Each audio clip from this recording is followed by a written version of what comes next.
عورت کی خوبی، عورت کا حسن اور اللہ کی نگاہ میں عورت کا مقام کب ہے؟ جب وہ شوہر کی فرما بردار ہو اور جینون جگہوں پر اور جینون احکامات میں اس کی مخالفت نہ کرنے والی ہو۔ نبی صلی اللہ علیہ وسلم نے فرمایا، بہترین بیوی وہ ہے جس کی طرف تم دیکھو تو وہ تمہیں خوش کر دے، جب تم اسے کسی بات کا حکم دو تو بجا لائے، اور تمہاری عدم موجودگی میں تمہارے مال اور اپنی ذات کی حفاظت کرے۔ تو ہمیں ایسی بہترین عورت بن کے دکھانا ہے۔ رسول اللہ صلی اللہ علیہ وسلم نے فرمایا، اللہ تعالیٰ اس عورت کی طرف نظر رحمت سے نہیں دیکھتا جو خاوند کی شکر گزاری نہیں کرتی، حالانکہ وہ اس سے بے نیاز نہیں ہو سکتی، اس کے بغیر رہ بھی نہیں سکتی، لیکن جب وہ ہوتا ہے تو اس سے وہ صرف لڑائی کرتی رہتی اور گلے شکوے کرتی رہتی، کمپلینٹس، ہر چیز میں کمپلینٹس۔ تو شوہر بھی چاہے اس کے پاس کتنی بھی جسمانی طاقت ہے یا مالی طور پر بہت سٹیبل ہے، وہ انسان ہے، ہیومن بینگ ہے، وہ بھولتا بھی ہے، وہ غلطی بھی کرتا ہے، تو ایسی چیزوں کو اگنور کر دینا چاہیے۔ ہمیشہ گنتی کر کے رکھیں کہ اس کے احسانات کتنے ہیں اور اس کی غلطیاں کتنی ہیں، اگر وہ برابر ہوں تو بھی شکر گزار رہیں، اور اگر اس کی نیکیاں یا احسانات زیادہ ہوں اور غلطیاں کم ہوں تو غلطیوں کی بنا پر اس کی ناشکری نہیں کریں۔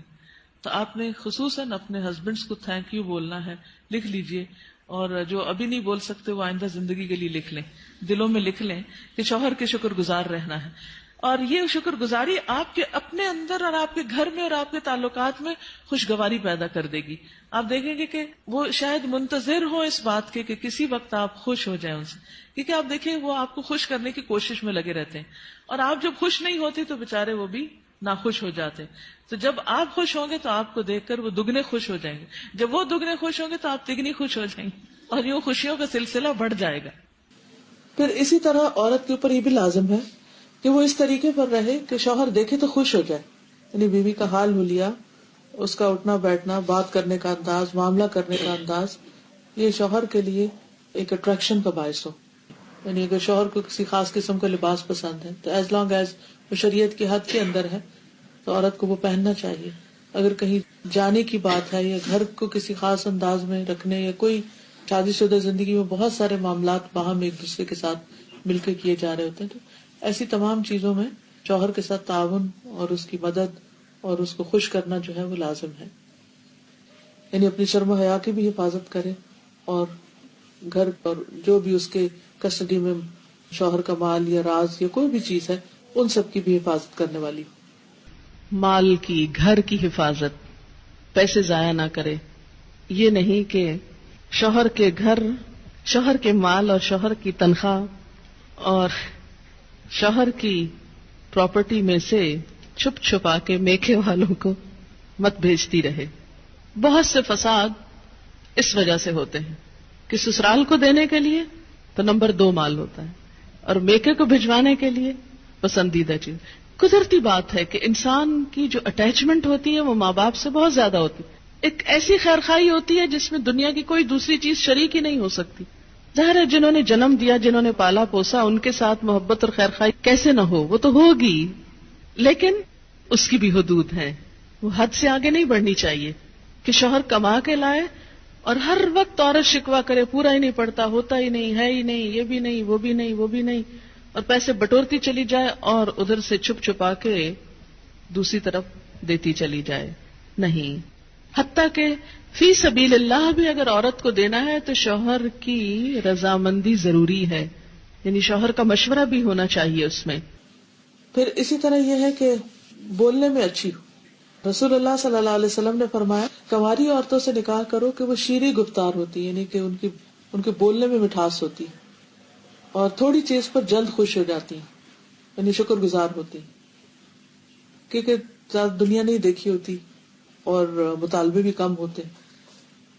اس لیے خصوصی طور پر بیوی کی حیثیت سے جو خوبی بیان کی گئی وہ یہ کہ شوہر کے ساتھ بات کرنے میں بھی اچھی ہو اور بہت زیادہ مطالبے کرنے والی نہ، اور نہ ہی اپنے شوہر کی اجازت کے بغیر کسی مرد کو گھر میں آنے کی اجازت دی، کیونکہ اس سے بھی شکوک و شبہات پیدا ہوتے ہیں۔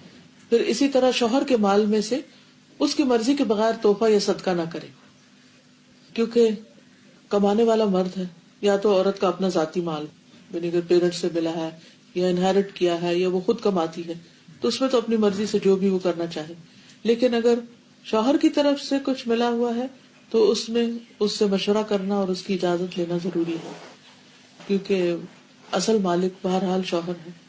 اور بہت دفعہ گھروں میں جھگڑے اس وجہ سے پڑ جاتے ہیں کیونکہ ہسبینڈ جو ہے وہ بیوی کو اجازت نہیں دیتا، اور بیوی اپنی مرضی سے اپنے میکے کو یا کسی اور کو کچھ دینا چاہتی ہے، اور ان معاملات میں اختلاف بعض اوقات گھر کی بنیادیں ڈھیلی کر دیتا ہے.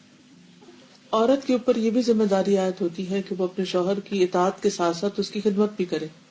جس طرح شوہر گھر سے باہر سب کچھ کمانے کا ذمہ دار ہے، تو اسی طرح عورت گھر میں آرام اور سکون فراہم کرنے کی بھی ذمہ دار ہے. پھر اسی طرح یہ ہے کہ شوہر کی اجازت کے بغیر نامحرموں سے گفتگو سے بھی بچنا چاہیے. حضرت علی بن ابی طالب سے روایت ہے کہ رسول اللہ صلی اللہ علیہ وسلم نے خاوند کی اجازت کے بغیر عورتوں سے ان کے گھروں میں گفتگو سے منع کیا ہے. اگر شوہر کو یہ بات پسند نہیں کہ عورت کسی مرد سے بات کرے تو عورت کو نہیں کرنی چاہیے، کہ بعض اوقات انہی چیزوں سے پھر جھگڑے پیدا ہو جاتے. پھر اسی طرح یہ ہے کہ مشکل حالات میں شوہر کا ساتھ دے. پھر اسی طرح بد اخلاقی اور بد زبانی سے دور رہے. اب یہ جو بد زبانی ہے یہ عام طور پر بہت سے کام خراب کرتی ہے.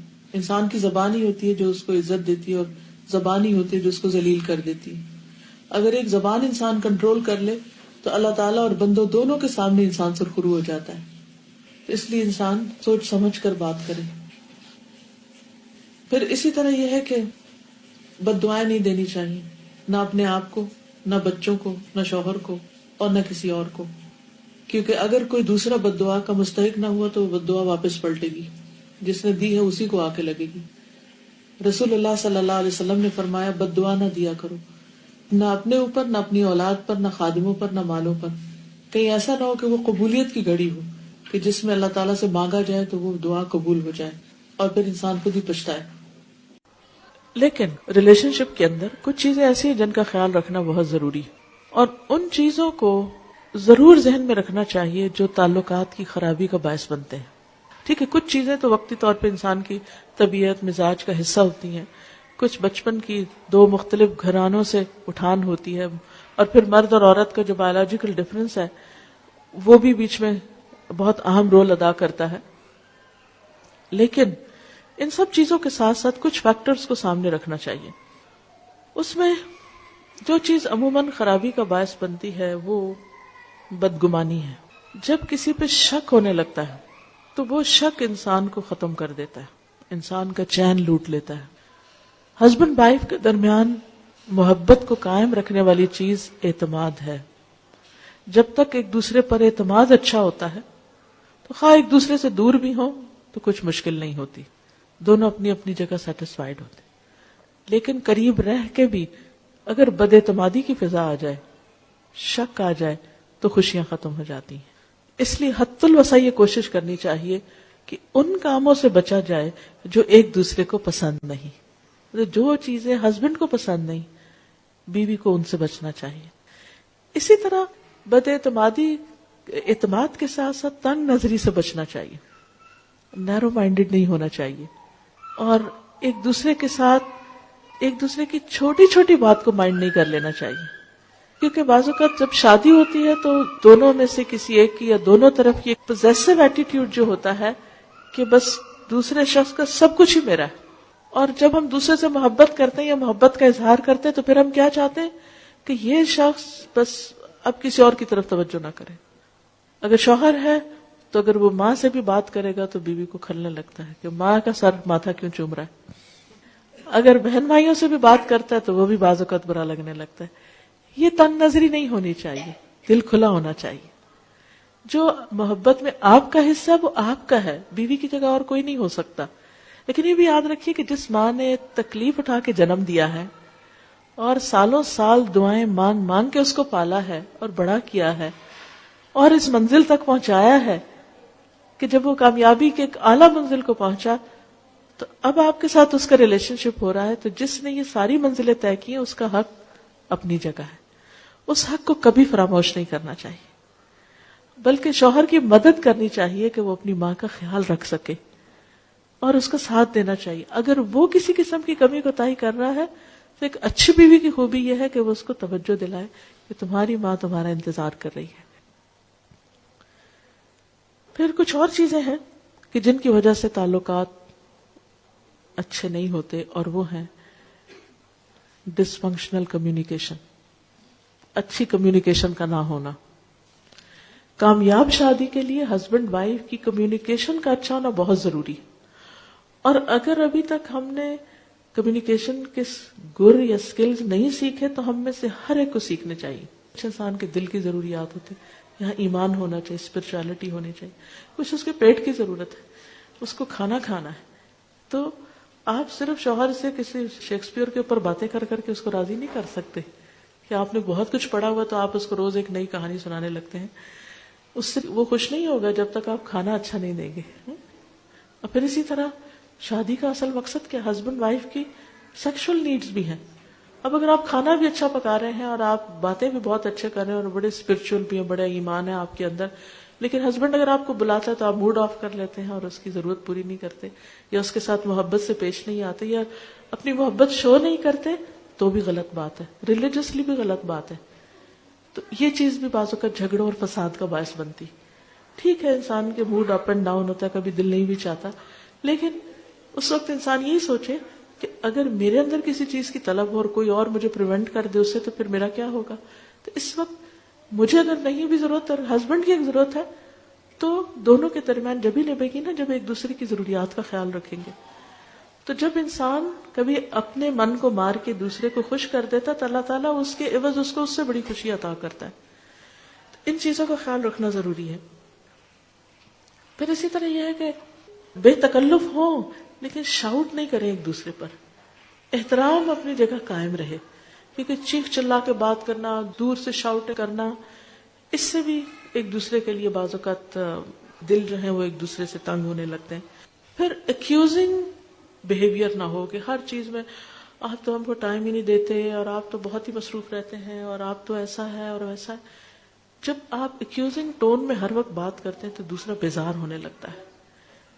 اچھا میں نے اتنی دفعہ فون کیا آپ نے اٹھایا ہی نہیں، اور میں نے یہ چیز لانے کو کہی اور آپ لائے نہیں، اور آپ کو تو کبھی یاد ہی نہیں رہتا، اور آپ کے لیے تو بچے کوئی اہمیت ہی نہیں رکھتے، اور آپ کے لیے تو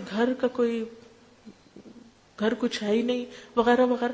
اس طرح کی جو ایکیوز کرنے والی باتیں ہیں، اعتراض کی اور ہر وقت کمپلینٹس، ٹھیک ہے ان کا بھی زندگی میں ایک پارٹ ہوتا ہے، ہونی چاہیے کبھی، میں نہیں کہتی کہ وہ نہیں ہونی چاہیے، لیکن بس تھوڑا حصہ. اگر آپ ایک گراف بنائیں نا تو اس میں اس کا ایک چھوٹا حصہ ہونا چاہیے اور دوسرے کو انڈرسٹینڈ کرنے کا ایک بڑا حصہ ہونا چاہیے. کیونکہ اس سے جب صرف ایک دوسرے کو بلیم کرنے والا ایٹیٹیوڈ ہوتا ہے تو ایک دوسرے سے بیزاری پیدا ہو جاتی ہے. پھر اسی طرح یہ ہے کہ زبان درازی، گالی گلوچ، بدتمیزی، بد اخلاقی، یہ دلوں کو اس طرح پھاڑ دیتے ہیں کہ پھر جوڑنے مشکل ہو جاتے ہیں. اور پھر انسان ایک دفعہ یہ کر لیتا ہے لیکن اس کے بعد اتنا اس کا جیسے ہڈی ایک ٹوٹ جاتی ہے نا تو پھر اس کے درست ہونے میں بڑا ٹائم لگتا ہے. ایسے جب دلوں کو توڑ دیتے ہیں نا ہم تھوڑا سا غصہ ظاہر کر کے تو پھر ان کو درست ہونے میں ایک ٹائم لگتا ہے. اور پھر ہم بعض اوقات 1 منٹ میں توڑتے ہیں، اگلے منٹ میں کہتے ہیں سوری، اور اگلے منٹ میں چاہتے ہیں اب دوسرا شخص بالکل ٹھیک ہو جائے. نہیں، اس کو ٹائم دیں اب حتیٰ کہ وہ اس کی مرہم پٹی ہو چکی. پھر اسی طرح یہ ہے کہ باہر سے اکسانے والے بھی بعض اوقات تعلقات کو خراب کر دیتے ہیں. ہسبینڈ وائف کے درمیان اچھے بھلے تعلقات ہوتے ہیں لیکن کوئی رشتہ دار، کوئی دوست، کوئی ادھر ادھر کے لوگ وہ آ کے ایسی ایسی باتیں کرتے ہیں کہ جس کی وجہ سے ایک محبت بھرا رشتہ جو ہے اس کے اندر رکھنے پڑنے لگتے ہیں. اس بارے میں نبی صلی اللہ علیہ وسلم نے بہت سختی سے فرمایا کہ جس نے شوہر کے خلاف اس کی بیوی کو بدظن کیا، یعنی شوہر کے خلاف اس کی بیوی کے دل میں کوئی ایسی چیز ڈال دی، وہ ہم میں سے نہیں. پھر بات یہ ہو رہی تھی کہ دوسروں کی انٹرفیئرنس ہسبینڈ وائف کے بیچ میں، یہ صرف ساس کی لڑکی کی ساس کی طرف سے نہیں ہوتی، بعض اوقات لڑکے کی ساس کی طرف سے بھی ہوتی. ہم مائیں بعض اوقات بیٹیوں کا پیچھا کیے رکھتی ہیں اور چھوٹی چھوٹی بات میں ہم انٹرفیئر کرتے ہیں. اچھا کیا کھایا تھا، کیا بنایا تھا، کہاں گئے تھے، یہ ملا کہ نہیں ملا، ایسا ہو گیا یا نہیں ہوا.